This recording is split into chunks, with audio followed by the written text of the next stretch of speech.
Uma das primeiras dificuldades que enfrentei quando recebi a minha carteira de advogado foi o medo. O medo porque quando saí da faculdade não tinha uma prática jurídica interessante. Quando eu estava na faculdade, eu aprendi a parte teórica, mas a parte prática, eu não tinha o dia a dia de como era um grande escritório, de como era baixar com o juiz, de como fazer uma petição. Segundo, entenda que você vai enfrentar dificuldades, mas que não são essas dificuldades que vão definir se você é bom ou ruim. A gente precisa ter muito cuidado quanto a isso. Um dos primeiros problemas que eu enfrentei quando me tornei advogado foi cliente. Como eu vou atrair cliente? O que eu preciso fazer? Para vocês terem ideia, eu não sabia atender um cliente. E o meu primeiro cliente, eu lembro, que eu fiquei procurando dicas com algum colega, fiquei procurando um vídeo que pudesse ensinar, orientar pelo menos, mas na época não existia, era mais difícil. O acesso à informação, o acesso à internet, o acesso aos conteúdos que nós temos hoje era bem mais precário. Então, minha primeira dificuldade foi, sou advogado, e agora como eu vou lidar com a falta de clientes? E eu lembro de uma frase muito interessante que eu vi de um colega advogado, que ele me dizia o seguinte: não adianta eu ter uma cafeteira de R$ 2.000 se não tem quem tome o meu café. E de fato, a gente se preocupa em montar nosso escritório, a gente se preocupa em ter uma boa estrutura, em ter uma boa qualidade, em ter uma secretária, ter uma boa impressora, um espaço bom no centro da cidade, que seja bem visto. Mas na realidade não é bem assim. Quando você tem uma condição, quando sua família ela já vem de um nome dentro da advocacia, se torna até que algo mais prático. Fácil não é, mas prático. Você pode até estar se perguntando, esse advogado é muito pessimista. Não, é a realidade. Eu até desejaria, na minha época, ter uma orientação dessa que hoje eu estou tendo essa maturidade de falar aqui para você. O medo, ele vem, como falei no início, e a dificuldade que vai surgindo é como meus clientes vão chegar até mim. Porque eu acreditava que simplesmente colocar uma placa numa parede, alugar uma sala, colocar uma placa com meu nome, as pessoas iam passar, iam entrar naquela sala e iriam querer contratar meu serviço. Quando na realidade não funciona dessa forma.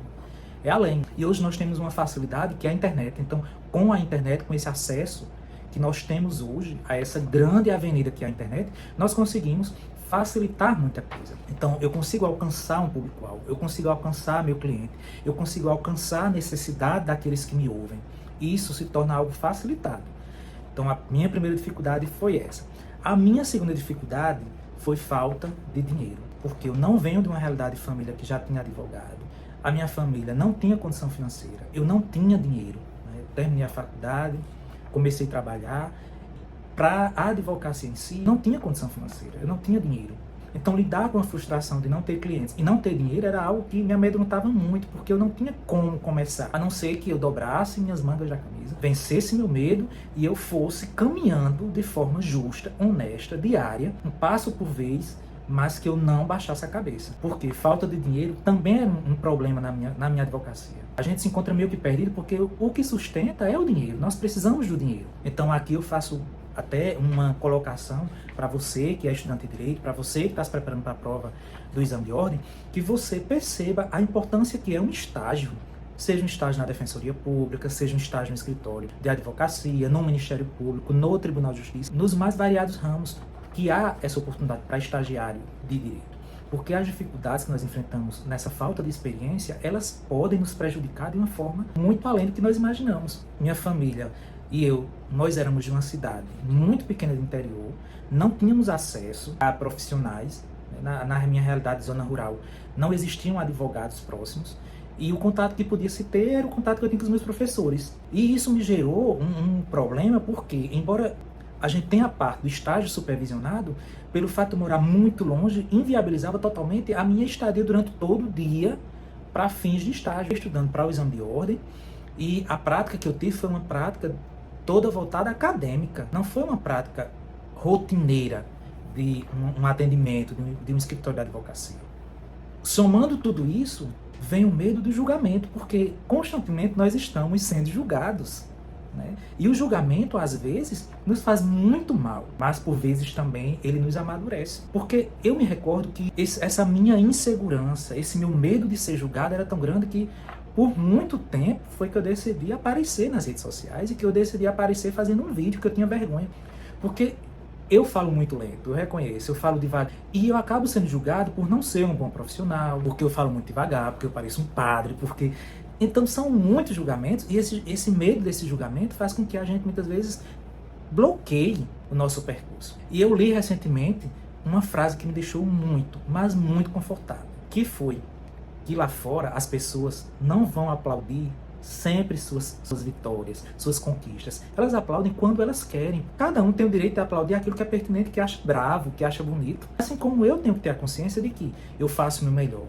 E que o julgamento ele vai existir, mas eu preciso superá-lo. E as pessoas precisam entender que para eu ser um bom profissional, não necessariamente eu preciso falar alto, eu preciso bater mesa. Então, essas situações geram muito desconforto porque geram essa insegurança, esse julgamento, certo? Quando a gente supera essa primeira fase, que é o nosso eu, é muito importante que nós agora possamos parar e possamos analisar o seguinte: será que de fato eu preciso de um escritório físico? Porque manter o escritório físico é uma coisa custosa, requer investimento, requer uma sala, requer uma infraestrutura, requer contas fixas. Não que o digital não requeira isso, mas aí cabe nós pararmos e analisarmos. Será que eu preciso de um escritório físico? Será que eu investi na minha cafeteira de R$1.500, de R$1.000, significa que as cápsulas de meu café serão tomadas pelos meus clientes? Então aí é um ponto para que você também pare e pense. E essa pergunta ela é crucial para o profissional da advocacia que está começando. E para finalizar, eu queria falar para você que você reconhecesse seus pontos fracos e seus pontos fortes. Quando a gente se conhece, a gente sabe até o nosso limite.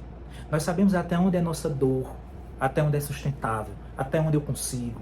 E ter a humildade de dizer que eu não sei, isso que eu ainda não tenho essa prática, que tal situação eu nunca fiz, que tal petição eu não consigo fazer só, é muito, muito importante. Então, quando eu reconheço os meus pontos fracos, tento melhorá-los. E quando eu reconheço meus pontos fortes, tento fortalecê-los ainda mais. Isso faz com que eu me torne um profissional que seja mais seguro, que tenha mais confiança na minha vida profissional e que consiga também, com muita leveza, perceber o quão bom eu sou e maduro eu estou me tornando. Então, supere a você mesmo, vença suas dificuldades e acredite que a vida na advocacia, ela é maravilhosa. É maravilhosa quando eu venço a mim mesmo e que eu posso mostrar para meu cliente que o meu trabalho é excelente e que eu estou dando melhor. Então, espero que tenha ajudado você esse vídeo. Qualquer dúvida também, você pode deixar sua dúvida, pode me seguir lá no seu Instagram, ADV Raimundo Ferreira. E estamos juntos nessa empreitada. É um prazer imenso fazer esse vídeo para você. E vamos superar e vamos matar um leão por dia, até porque nossa missão é essa.